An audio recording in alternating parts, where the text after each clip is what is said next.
We have a hurricane right now in the Gulf of Mexico. This hurricane has developed into a Category 5 hurricane, and it's going to absolutely uplift hundreds of thousands of people, perhaps while we speak.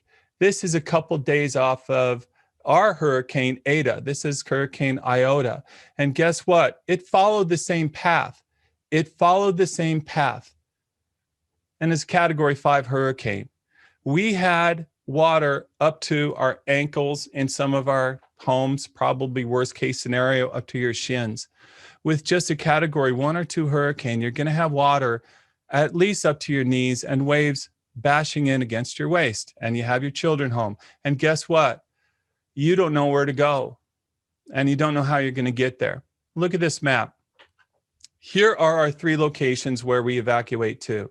That's all great. But here is something that is both wonderful about our community and might be a problem for our community. We have 3 ways on and 3 ways to get off the island in case something happens. And the route to get to these 3 escape points is flooded often, meaning that we are trapped in our homes way early before a hurricane hits us. Let me repeat that. We're trapped in our homes, many of us, long before that hurricane hits us, because our route to one of these 3 locations is blocked.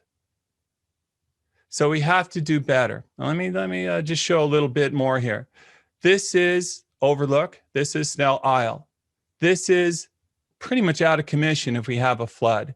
All you're going to do is drive through a bunch of water here on Shore Acres Boulevard on the south end of it. And then what you're going to do is you're going to go into another flooded area. So that leaves 2 exit points for about 6,000 people. Okay, let's go up to the 40th Avenue. This is our next chokehold, if you will. This goes down, and by the way, this is under construction, which is great. We're happy to have that under construction. That's our second point. But I know, because I live on here, that this gets flooded, and this gets flooded down here. You might not even be able to make it over here. And that leaves us another exit point for 6,000 people. And that is up here by Shore Acres Elementary. It's right here. And by the way, this includes all of Ponderosa Shores on the right-hand side, on the east side here. Those 2 places. And my argument is this. You might not be able to get through Bayou Grande or through Tanglewood. You might not be able to get out of here on time. And here's my point.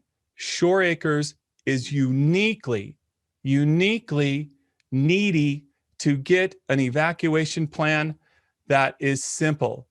Where do you go? When should you leave? And what is the route that you need to get there? So when I was speaking with Ed Montanari, if you don't mind me calling you Ed, Councilman, it's a lot easier than Councilman Montanari. We had a great talk, and he suggested that we have an emergency preparedness in May of 2021, and it's scheduled. During that meeting, we need to know when we're going to get out of Shore Acres and how you're going to get out of there to 62nd Avenue or to 40th Avenue. So, and after that, you're kind of on your own. That isn't our concern as the Shore Acres Civic Association. But by then, we should know every single house, I'll zoom out, that you see on this map, including Venetian Isles and Patrician Point, should know how they can get out and when they can get out, and way before it's too late. And listen, we can't just wait for a government agency or a state agency or even a city agency to know our particular flooding needs, to know our particular vulnerabilities of only having 2 legitimate exits out of a location that constantly floods. So I'm going to ask this of the community for this flood plan. Not only when we come out in May, attend the lesson and heed the warnings, also tell your neighbors that are not on Facebook, that are not wired into us, that have no idea that there's a Shore Acres Civic Association, let alone that we have a plan. and help us make our community aware that we are uniquely vulnerable to a mass casualty, high death by flooding event.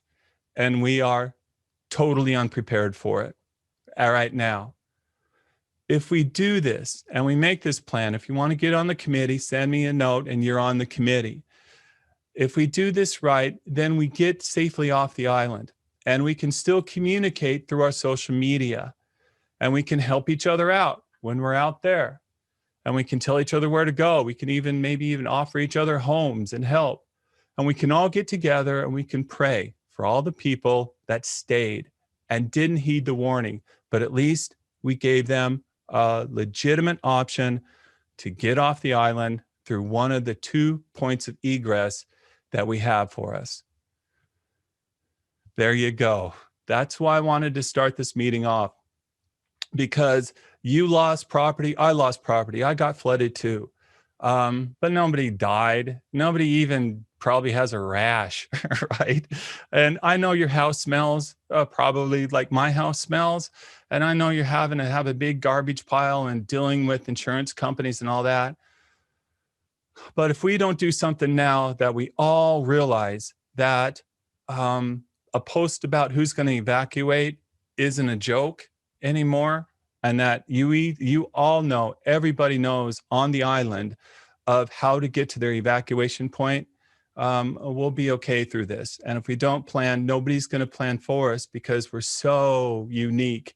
We don't have 15 ways to get to a shelter. We got 1 or 2 at the most. Okay.